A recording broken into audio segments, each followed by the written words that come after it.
Today we have some light outside, so I'm going with the DJI Action 6 along with the ND filters from Telesin to test them out. So let's go.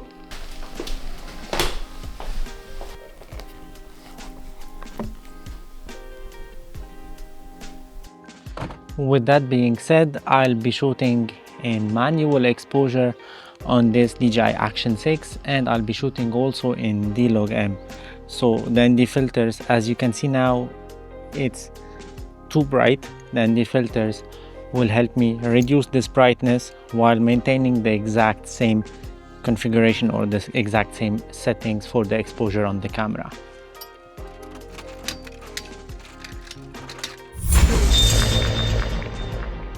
Hello everyone, and welcome back to this new video on my channel. I hope you are all good, and I hope you are enjoying the content that I'm sharing. I'm trying to share daily content these days. I'm enjoying that a lot. I'm shooting in D-Log-M, 4K 25, rock steady, wide field of view. I have the ND8. I wanted to test the 4K 50 with shutter speed 1/100, but we don't have much light actually. So the lowest ND filter that I have is the ND8, and it works pretty well now. The aperture is at f2.6. I feel that this aperture 2.6 and 2.8 is the sweet spot for the aperture on this camera, and I don't like the f2 because it's so soft, while the f4 is a bit dark, so I don't want that. And it looks nice. So I have this ND from Telesin. I have all the box here. I have the other NDs just in case we have some sun. I didn't want to get my backpack or my sling bag for this video, just to have a walk. Later on I'll go to the hardware store to get some isolation things for my studio door because it's so cold there. I have to keep the heater on, and that's not something that I like. So anyway, I wanted just to test these ND filters to see if we have some color cast or not. I'll be of course editing this footage with the DJI basic LUT. I will not do anything about that. I will not tweak it in any way. So it's gonna be the DJI basic LUT. I will use also my MacBook Pro, the one that I have to return, but I'm still waiting for them to contact me. So I'll be using that computer to edit the footage because I'm testing it, and so far it is good. Yesterday I used it for many videos, and the performances are really nice, even without having it plugged to the power, you know, on the battery. It looks really nice. So it looks really promising for what I wanted it to do, which is video editing on the go. So I can edit more content, I can share more videos, more comparisons as well. So I'm so excited for that. This is with the ND filter, ND8, and this is without the ND filter. You see how much light this filter blocks. On another note, I want to tell you that this video is not sponsored by Telesin. They sponsored one video for this channel and one integration and another video on my friend's channel, and this one is not sponsored. So I'm not going to tell you go buy this one or go buy that one, or you know, I never said that. I let you decide yourself whether these footage are good or not. If they are good and you need something like that, then it will be amazing. If you use my links down below, you can get some discounts, and you will be helping my channel so I can keep creating more content, providing values and sharing with you new stuff on this channel, so you can make the right decisions by your own based on the footage that you are watching and based on the tests that I share. Now we have some blue skies there.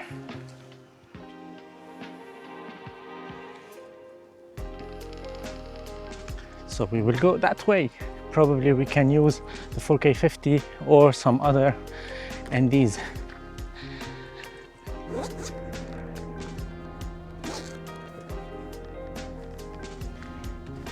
I know that the exposure is quite nice now, but I will take off this ND8 and I will throw the CPL instead, and that means that with that I can go to 4K 50 and I can put the shutter speed 1/100th of the second instead of 1/50th of the second. So I will do that live here. I hope the camera will not fall. Okay, perfect. The CPL is a polarizing filter. It will help to remove the glare, to add contrast. Okay, you just push it slowly without putting the fingerprints on the glass. So this is the CPL. Let me just grab my phone to show you how not sturdy is the camera now. Just check that.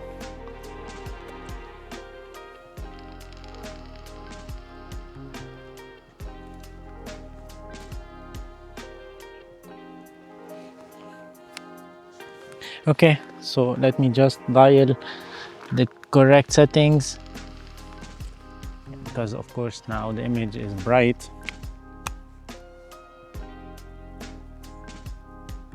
And you can turn this polarizer, of course.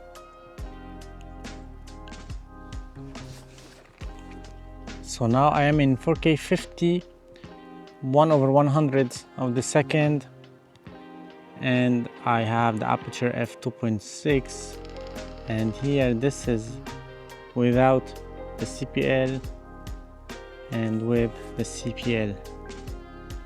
Let me just turn for the clouds so you can see when you turn it. This is way better for the contrast. Okay, looks nice. Once again, the main issue if you are vlogging in manual mode with D-Log M, well, you will have great image if you know how to use the settings, but you have to constantly keep changing the settings. You know, this is why I prefer shooting in automatic mode, but the automatic mode on this camera is not good for me. It might be good for you, but it is not for me. That's why I try personally to avoid these automatic settings on DJI cameras, even if I post lots of videos with automatic settings here on the channel, just because I know that more than 90% of the users of these tiny cameras are using them in automatic mode, so you can see exactly what these cameras are capable of. So, by the way, this morning I got a comment from someone. I will throw it on the screen. He said that with the new firmware, he noticed if you are shooting in film simulation and you zoom twice on the image, you have washed out colors, you have grain, you have noise. So let me do this test. Okay, looks nice. Could be good for a thumbnail here. Okay, worth it with the sun behind, and then we do that test. I like the colors. Now I have just the color assist on, by the way, which will give you the same exact thing as the basic LUT from DJI. So now it looks nice. We might have the chance to get like the 16, the ND16. Now I'm still on the CPL. Okay, well, I will switch to the 4K 25 again, 1/50th of the second again, and I will remove the CPL and I'll put the 16, because we have the sun just here, so it could be good. And because this is just a test, so why not? Let me put it here on the ground now.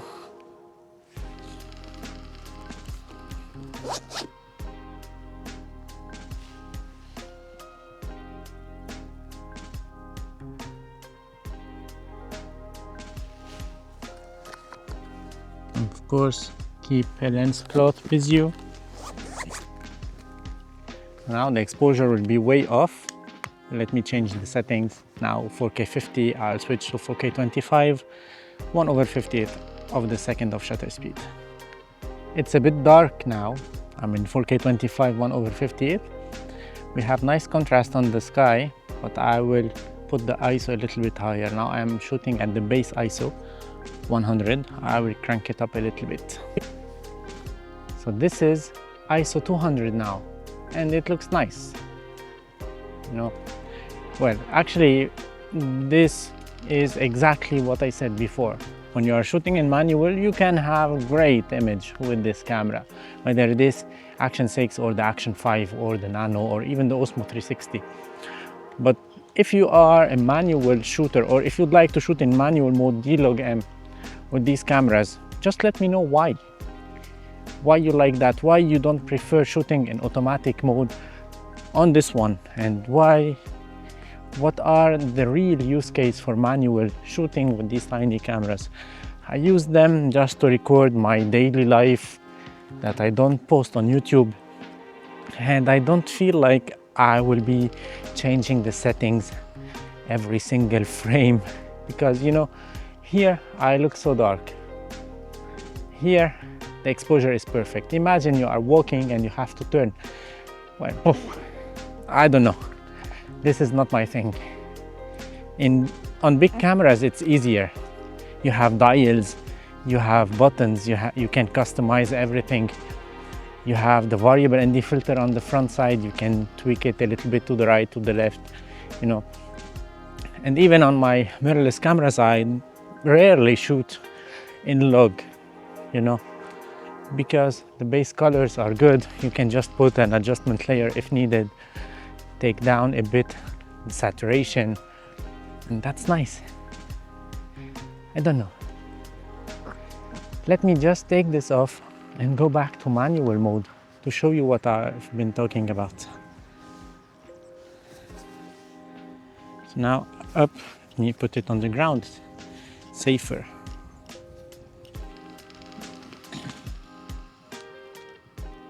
Okay. And I'm doing everything live. So let me take this one. Perfect. You see how the image is so bright.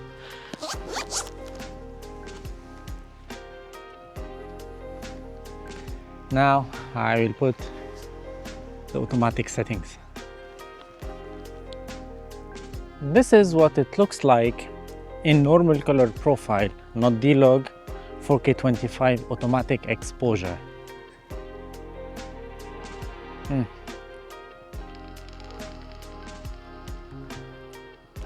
So this is what the real image in automatic exposure, fully automatic except of the white balance, because I don't want it to be drifting all the way.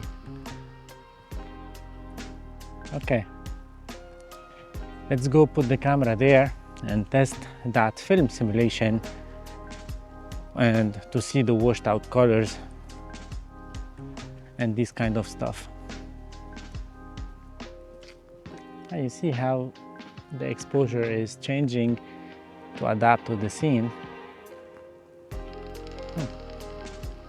And I always think that for these cameras the best thing is to use them in automatic, except for the DJI once again. So let me put the camera here and change the settings. So now I'm shooting in CC and 100% strength. And if I zoom, I cannot zoom while recording, so I have to stop recording and then zoom. But let me flip it this way a little bit first, so you can see these colors. And now I will turn it off, zoom twice, so 2 times on the camera, and see. So now I zoomed 2 times. So this is 2 times zoom.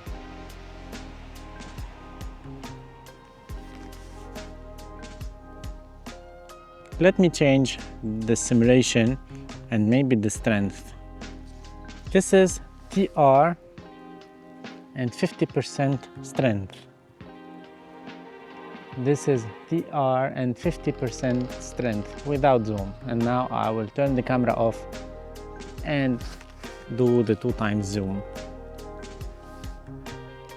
So here 2x zoom with the TR simulation film. Let me know if you notice something weird, so maybe we can report that to DJI.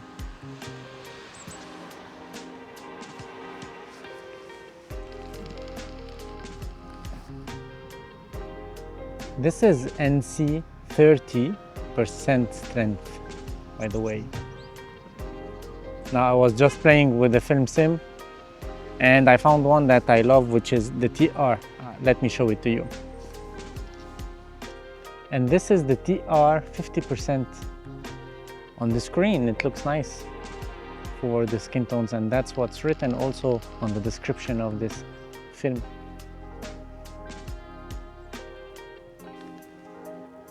Okay, so I'm back to D-Log-M manual exposure 4K25, 1/50th of the second, shutter speed and ISO set to 100, and I have the ND8 on this camera, on this lens from Telesin. So that's it for today. I hope you enjoyed this video. If you have some questions about this camera, or if you'd like me to test any setting, let me know that down below, and I'll try to make sure to do that as soon as I can, of course. So thanks for watching.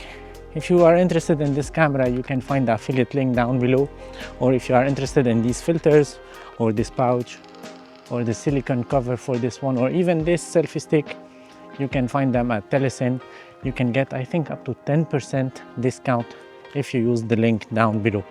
Thanks for watching, and ciao for now.